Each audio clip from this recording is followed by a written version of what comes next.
I started working with Epiphone and Gibson guitars basically right after I got out of MI. A cool thing about MI for me was I was able to, through the first year, go to NAMM. So I went to NAMM in Anaheim, and it was funny because like many people, I was walking around aimlessly trying to see my favorite brands.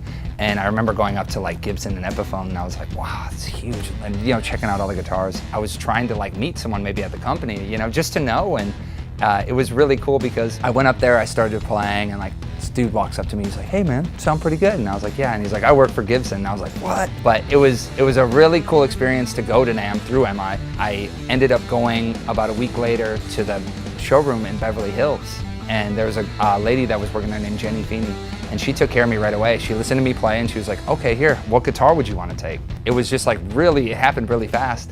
And it was really cool. I've loved those instruments since I started playing, and to be able to just meet someone there, much less borrow one, that was a huge deal. As things grew and I kept growing my career, they noticed, and we started working together more, and it was funny, I became associated with a guitar, with this Black Les Paul Custom. It was great because once that started happening, it kind of snowballed itself into this idea that about a year and a half ago, they said, hey, maybe we could start working on a signature model for you.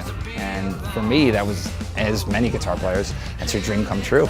So, we started the process, and I sent them the specs of my guitar.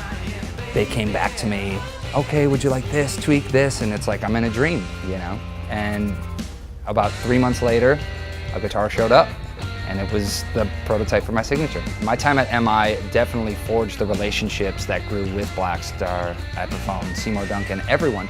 It was funny, when I came here, I didn't know a soul in LA. It was like most guys, you just come here to try and figure it out, meet people, start a band, work in a studio. And learning what I learned here at MI about gear, about building relationships, it all worked hand in hand in order for me to achieve, the signature amp, the signature guitar. It was a combination of learning a skill set, but also understanding how the industry worked, which I had no idea before I came to MI. MI was one of the biggest factors in me blossoming into the guitar player I became.